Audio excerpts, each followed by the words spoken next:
What is up, guys? Thank you so much for tuning in. This is Refining Perspectives, and I am Tobane Vumindaba. I'd like to urge you to please subscribe to our videos. The button is just here below. Look, just here, just here. You can subscribe right now. What are you waiting for? Fed. Come on, subscribe. The button is here. Yeah, right now. Thank you so much, guys, for tuning in. And please, we'd like to keep the conversation going. So please do like, comment, and share this video so that we can keep the conversation going with your friends and your family. Without wasting no time, please, let's jump straight into today's episode. Bravo! Audio Jungle.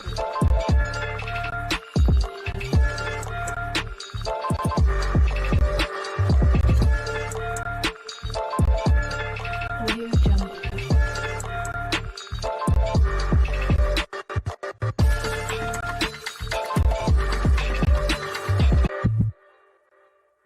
So you'll find that we are social beings, as human beings, and we exist in our communities. So in the most simplest way, if there is an injustice in certain aspect of the community, you know, striving for social justice in that case would be, you know, as a collective, us trying to solve a problem that is not meant to be there. Trying to It's not right. it's not right, so we're trying to make right. So but in a social scale, meaning it's not just me Ubuhlali as individual Alone, but it is a collective, something that affects the whole society. it affects the whole society. So there's an injustice that affects it could be a group of a certain group of society, not particularly the whole of the society. But so and pertaining to that, I'd like to add that, you know, when you are in a point of privilege, it's very rare for you to seek justice in a certain thing socially. In fact, maybe let me just interject Okay, there. that's fine. So basically, what you are saying is that if something does not affect me, it's difficult for me to seek justice for which does not affect me. Okay. And bro, I can make it a simple example. You know, I know for a lot of people who have said they've heard that people have died of cancer and they never took it seriously. But the moment someone at home, someone close at home passed away because of cancer, now you start taking it seriously. So it's just an analogy of just saying that, you know, sometimes privilege makes you not realize, you know, the implications of something, and it makes you take it for granted. You know, so you find that then there's some sort of veil, if I may call it, that is between me and solving social issues. You'll find that I'll only solve social issues that have that I'm intrigued affected. me. That have affected me in somehow. You know, that's only when I will see. You know? So an example would be if I've got a neighbor and my neighbor's electricity is out and I've got electricity. I won't really nothing that will move me to actually fight for that. To fight for that. So that's where now social justice becomes a problem without identifying true justice at first. Because social justice alone, you know, it only I think its approach is so individualistic, that the only concern is that I'm concerned about this because I am part of it. If it did not affect me, I would not even care about it. I would not even care about it. You know. So to me, that sort of shows some form of double standards and some form of hypocrisy on our side. So, bro, you'll find that now, when we speak of social justices, it's like we are solving the faults and the problems of society. But before that, true justice, it speaks to our faults first as human beings.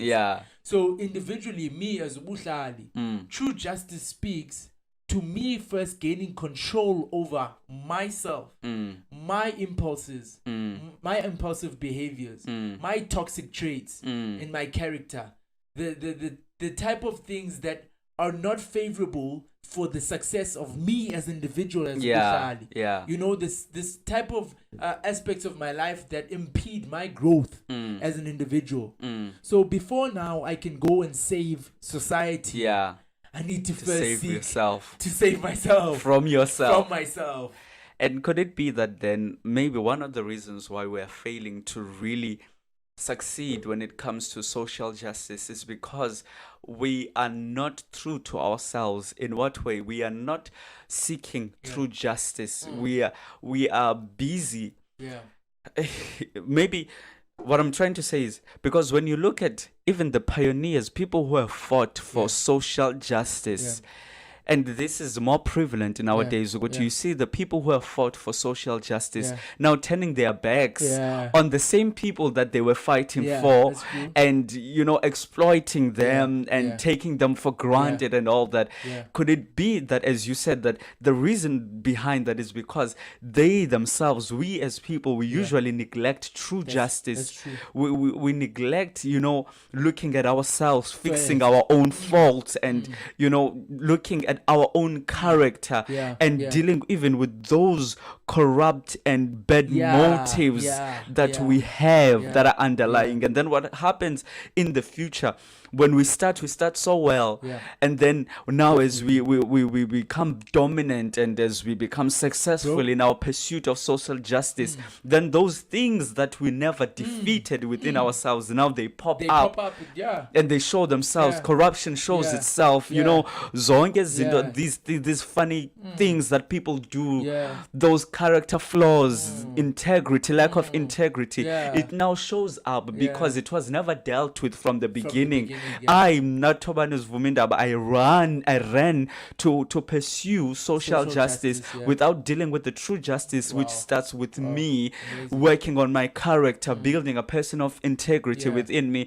So much that then even when the social justice is coming to achieving it, I myself, I become an enemy of that social justice. Imagine what a poor mindset. A mindset that can labor and work, and up until to the point where it's about to succeed, it destroys what it had built. It's almost as if it's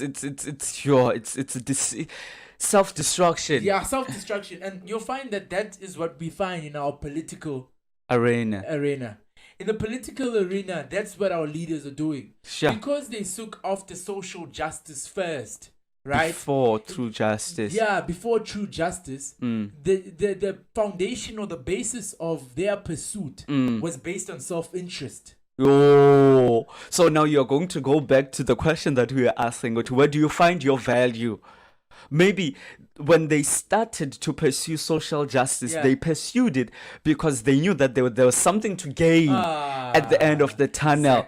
It was not really about society as a whole and helping these people and serving. It was about them serving themselves, because they knew if they attain the social justice, this is what they're going to gain. If you're going to seek social justice and you're going to seek freedom for people externally, then you need to ask yourself, am I free from ulterior motives? Am I free from destructive habits? Destructive ideas that will then in the future come up and work against what I have attained or worked so hard to attain. Look at South Africa. Our beautiful nation, where people fought for the freedom that we have today. But you look at the state of affairs currently, it's almost as if they are destroying themselves. They are destroying the nation that they fought for with the same element of freedom. Definitely.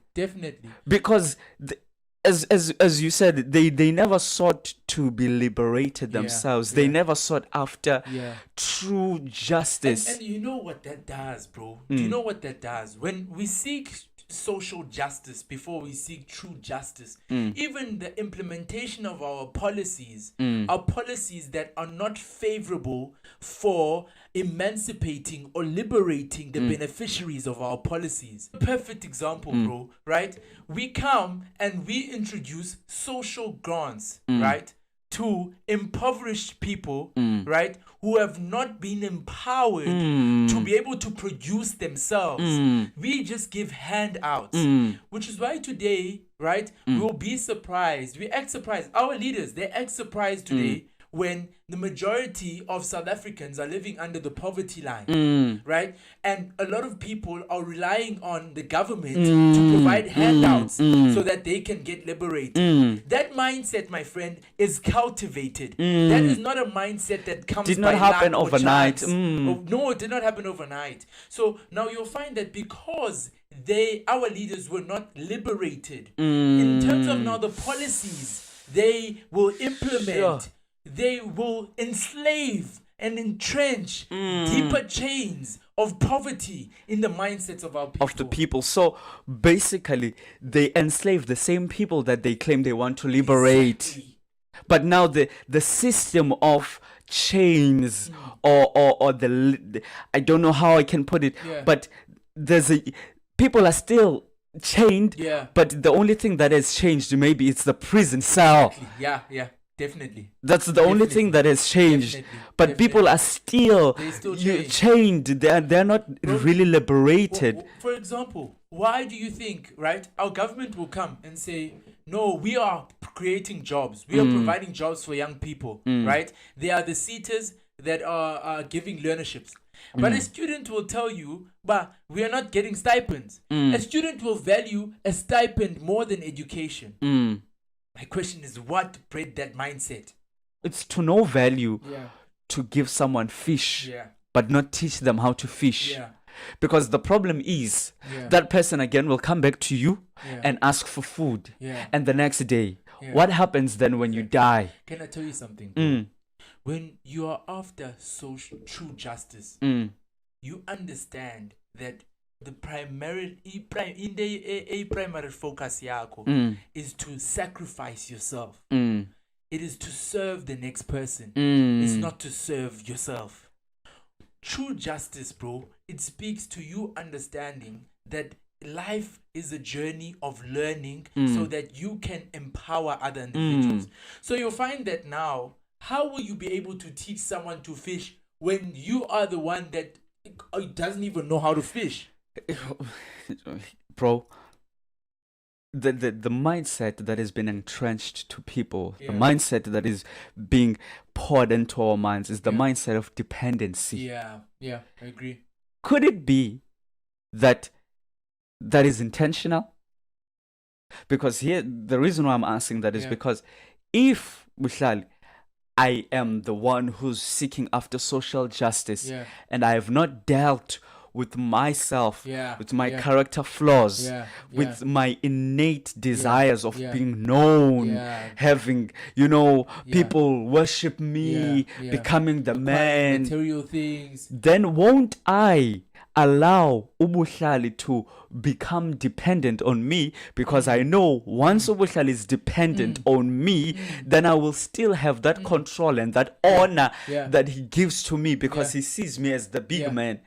Will I not allow that person to remain dependent on me? Because I know once that person is liberated from depending on me, then his or her eyes will no longer focus on me. I will no longer be their hero, but now they will be able to stand on themselves. Could it be that because of the fact that they never had true justice, could it be that whenever we seek social justice without having true justice, then the solutions that we bring to people, they themselves create problems? As I said in the last episode, they create problems because they stem out and are motivated and are supported by our insecurities, by our bad character. So we leave people And in that state of depending, Yeah. because then we know that we can control them better. We can leave them in a state of looking up to us. And when it comes to taking decisions, Yeah, we can yeah. take decisions on On their behalf behalf of them, because yeah. they depend on They- us. If we just close this step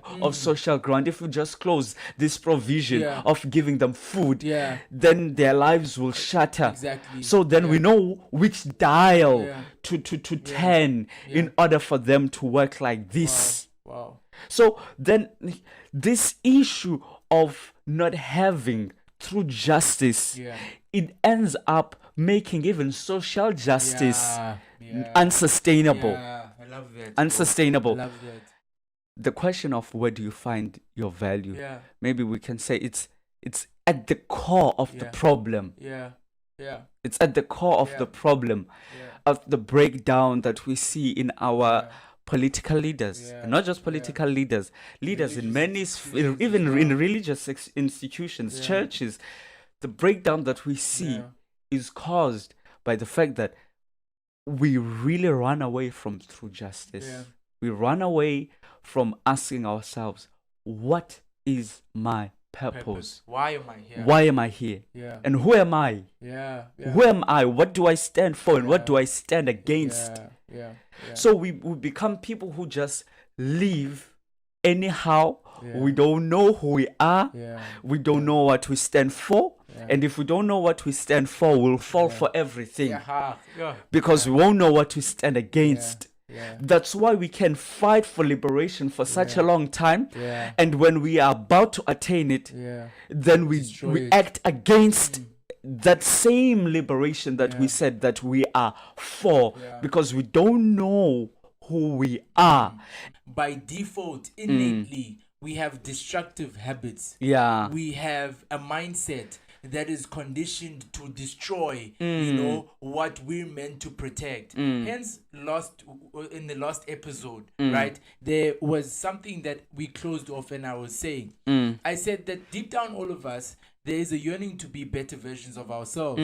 That we all seek the utmost glorious, you know, versions of who we are, you know, where the core substance of our character consists of virtue and originality. So you'll find, bro, we all have that yearning, you know, of having virtue, righteousness, you know, integrity, Yeah, you know, yeah. originality, you know. But the thing is, our destructive habits, they prohibit us from reaching that pinnacle, you know. So all these desires that are that enable us to pursue value that's external and not focus on what we have internally. Yeah. You know, they They, you know? basically. Yeah, yo, so simki So I think what I'm getting from what you're saying, bro, is that yeah. when we become people who are more externally focused, Yeah. it becomes easy for us to divert Yeah. Yeah. even from the very things that we are pursuing, Yeah, that's true. That's true. Yeah. or even turn against the very things that we say we want to Yeah. attain. Yeah. Yeah. Yeah. Our value should not be determined by what we possess or be determined by our accolades or achievements, you know, based on how society views us. Our value should be based on how useful we are to serving, you know, ourselves first, so that we can serve other people. What do I mean by serving ourselves first? You can never pour from an empty cup. Exactly. There's this thing of Tina, you know, where we think we can stand for just causes, but we have no justness within us.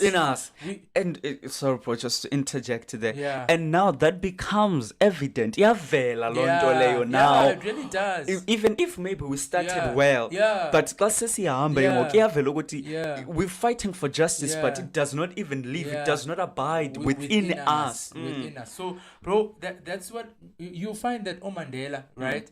Were leaders who said that they have ideals that they are willing to die for, you know. So that's where I'd like us to maybe derive, leadership. I'm not saying he's the most perfect person, but just what he says. I mean, even Malcolm X, you previously quoted him where he said that if you don't stand for anything, You'll fall for everything. So what I'm trying to say is that perhaps maybe we should first identify, what values we stand with. What is integrity to us? What laws? What right moral rightness do we have? What moral us? code is written in us? Within us, some people, whenever we speak of morals now, it's suddenly like, religion. So maybe perhaps what I'm trying to say, bro, is it begins within. It begins the within. The pursuit of justice does not start when there's a problem that is being faced in the community. The pursuit of justice begins sitting in my room when I realized that 63.5% of young people of South Africa, first and foremost, are unemployed. Right now, if Mnaez Buhlali, I'm going to take a stand there, I need to first deal with myself first. You understand what I'm saying? I need to first deal with myself first, because now if I'm saying I'm gonna stand for that cause of youth unemployment, right? And now I'm gonna go and speak in front of people. I need to understand that there will be a price that will be put, right? Remember your fees must fall movements and all these movements that have been wonderful. We started out as young people, but you'll find that there were rumors of young people being bought out. So you'll find that history repeats itself. Why is it easy for our leaders to be bought out? It's because they forsook the internal justice first. What values do you hold as a person? That's why it's easy, bro, right? For the Marikana 2012 massacre. That's why it was easy for people to be shot there on that site. It's because now justice is no longer based on what you uphold. It's based on what people are telling you. It's outside. So really the problem is that we are more concerned about external things. We don't really care about the true justice. So then the lack of true justice then after corrupts even the social justice that we have fought so much for.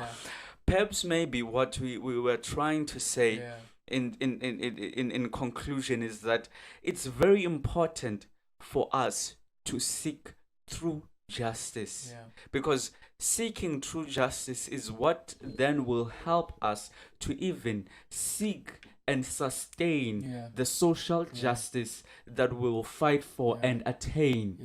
Because now you made an example of people who were bought out.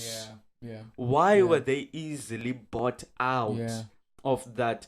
Because within them, inside, there are certain values that don't exist. Exactly. That should be there to help them to say, no, what I'm fighting for is that.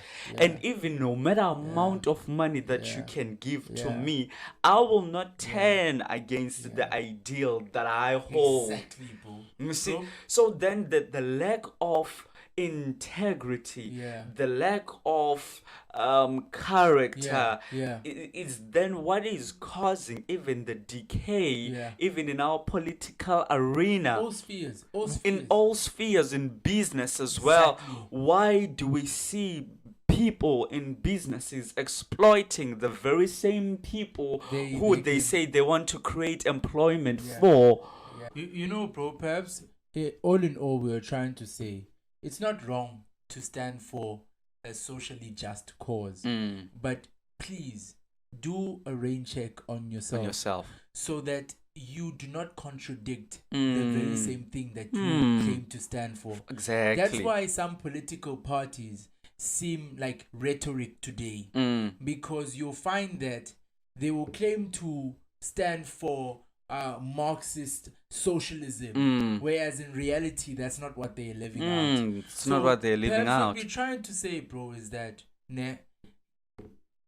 especially I like to speak, and I speak in terms of us as young people, bro, because I believe we're young and everyone can listen to this podcast. Obviously it's not for just young people, but I want us to see how trapped we are enforced as young people to compromise every moment of our lives. You're a young person, you say you're going into business, right? You end up not getting work in terms of the procurement system if you're not bribing anyone. Yeah. So now, if you are someone who does not hold any moral code, Yeah. or you don't understand true justice, you will end up being the proponent of the very same system Wow. you were against in the beginning. So perhaps I'm trying to say, as young people, it's about time that we collect and unite as one another, right? We unite, and before we unite, we first establish what codes, moral codes, do we uphold individually, so that when we come as a collective, we can say, as we are united, this is what we stand for. You know, because now it's about time, Tobani, that we stop settling for mediocre, you know, laws and standards, you know, that are put there by people who can't even maintain them. Sure. Yeah. We really need to know what we stand for. And what we stand against, so that even now when we are in our, because it's very easy to fight against something when it's not making you comfortable, when it's not benefiting you. But now the question you need to ask yourself, what about when it's benefiting you? Will you still be able to speak up against it and say this is wrong? I know I'm benefiting, and as I'm speaking against it, I might lose that benefit. Then if I don't have what is called integrity, I am not a person of character, then I will change. The minute it benefits me, then I will change. Just like that. Because one person once said, why do we call numbers characters? 1, 2, 3, 4. Why do we call numbers? Why do we call alphabets characters? It is because at 2 a.m. in the morning, A is still A. 10 in South Africa right now is also 10 in America. Numbers don't change just because you are white, you are black, you are Portuguese, you are African, you are American. They stay the same. So that's character. Are you able to become the same person wherever you are in whatever time? So because we forsake true justice, we'll also lack character. So the minute that something benefits us, we change. Easy for us to change. Double standards, that's where they start. Our value now is not determined by our character, and our value is determined by what we obtain. And everything else that is around us. Just a simple analogy, bro, as we're about to close off. There's the Titanic. Remember the Titanic? Yeah. Well, the Titanic, bro, it was one of 3 ships that were built in 1909, right? It set sail in 1912, and I looked at the reason why the Titanic was built. So when I looked at the reason why it was built, I find out that the White Star Line was competing with a company called the Connaught Line, right? And that's the reason why the Titanic was built. So the reason why it was built was based on competition. So you find that the reason why such a huge greatest innovation of its time was built was not for the benefit of the people that were going to go and climb into the Titanic, and cruise with it, but it was for the benefit of the company. It was based on self-interest. How ironic is that? Wow. Now when it set sail, the captain even said it's so big not even God could sink that ship. But ironically, the Titanic bumped into the tip of an iceberg, bro. Right? The most gigantic ship to set sail at that time. Now, here's the lesson that I drew or learned, bro, right? At surface level, right, the Titanic was so humongous and huge. You would think that it would have not sunk when it hit the iceberg. That small because that small iceberg, it was just the tip. However, below surface level, the iceberg was so humongous. And the irony about it is that it was occupying its natural place of existence. Right? Such that, bro, I resemble that with character. When you are where you're naturally supposed to be, or you are who you are, you are at your glorious state. You know your values. You know you honor integrity, loyalty, respect. You know responsibility, humility, compassion. All those virtuous, values. you occupy your original place, right? Such that, bro, when in comparison with a huge boat Oh wow.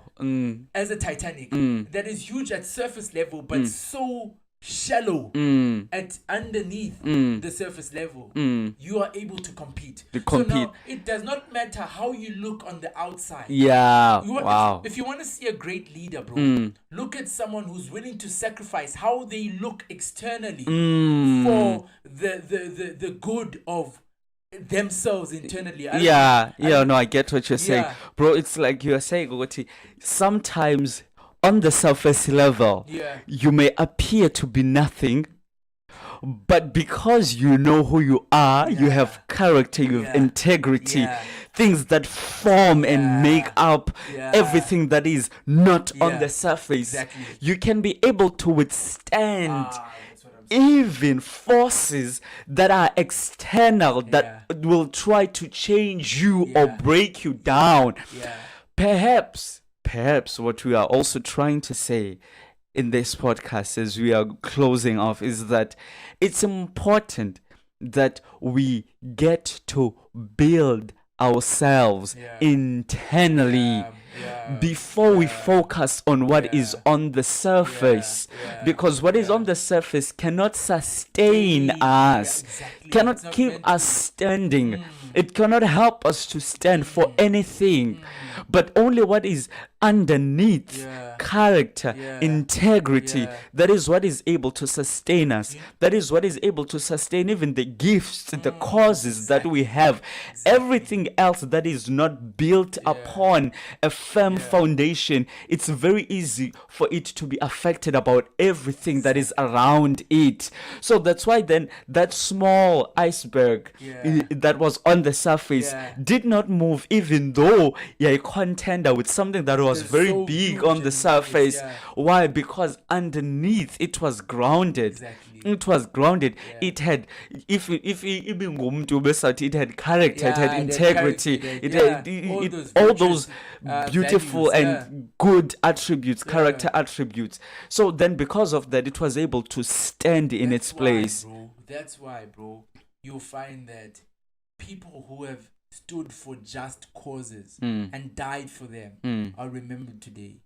Yeah. They were willing to die because we find them and we think they died when they got shot or they died when they got hung. But they died that moment they accepted, you know, the idea, the vision, you know, because they died to themselves so that in them a virtuous innate character of righteousness, you know, could be formed. So from that point of them understanding their purpose and vision, they died to themselves because they knew that this is the purpose that I was meant to serve and to fulfill. So even if it means that I will die in the process of that, it doesn't really matter because at the end I will have fulfilled my purpose. So into ebalekile to those people is not what they will get materialistically, but that is just a byproduct, and which is something that is not happening in our days. Tina, we are seeking after the byproduct, and the ayonanto that is most important. Iba yiyo esiyenza byproduct. You see, so if for instance I'm fighting for people. I'm fighting for people. In actual fact, I'm not. My main focus is not me fighting for people, but I want to become a mayor tomorrow. So our focus in the byproduct and not in the actual thing that is supposed to be in. And yonke lonto le, it is created by the fact that we are failing to come to ourselves and address the issue of true justice, and it is becoming something that is very unpopular as day goes by. When you speak about integrity, it's not something popular. Speak about loyalty, you speak about character, it's not something that is humility, empathy, that those are not things that people, when you speak about double standards, people will become mad and angry at you because it shows how hypocritical we can be when we neglect true justice. So maybe as we end this podcast, this episode, seek everyone who's listening, Yeah. even ourselves, Yeah, we yeah, need to be more concerned, even as we pursue our dreams, our visions. yeah, that's We true. pursue, we seek Yeah, after yeah, through justice, yeah, work on character, yeah. so that everything that comes out as a result of our pursuit of justice, of social justice, as in pursuit of our goals and visions that we have, it can become something that is sustainable, and it can be something that brings us Yeah. to fulfillment. And here's the thing about character, bro. Mm. Character is proven.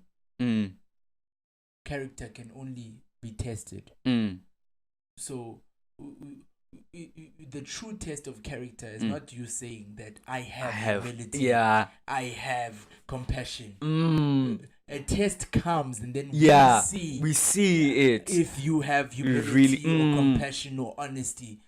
Perhaps, Tabani, what we are trying to say, bro, is that the greatest leaders that have gone before us were the leaders that were fighting for the generations to come. Yeah, And they were not fighting based on their interests right now. now, You see, them fighting for the generations to come enabled them to pursue their most noblest character. They were willing to forsake whatever handouts they were going to be given, whatever accolades that were coming to serve the purpose of perhaps, now. bro, because maybe they understood that what they were fighting for was bigger than them. Yes. So they understood, bro, that what they were fighting for was bigger than them, which makes me come to me posing the question, Tubani, what cause, and everyone who's listening today, what cause are we standing for today that we are willing to die for each and every day? Perhaps the dying I'm speaking of is the dying of self-interest, the dying of self-desire. Yeah. You know, the dying of Me putting me first. first before everyone else. What cause am I standing for that is making me to be willing to forsake, you know, my pleasures, you know, and go after the interest of other people. Two, now, what cause are we standing for, Tobani? That even if it could mean in the next 5 years, we could be jailed and put into prison for we would still be at peace in our minds. What cause are we standing for, Tobani? That could mean that even if it could mean physical death, we would be willing to stand for. I would like to also quote, as I'm about to close off, Tobani. If we are not willing to stand for anything, we will fall for everything. Wow. And that is where we are right now. Loved what you've heard on this week's episode? Well, the answer is simple. It would mean the world to us if you could head over to iTunes and leave us a 5-star review and feedback. Spreading the word really is the best way to grow our podcast and achieve even greater things. Thank you.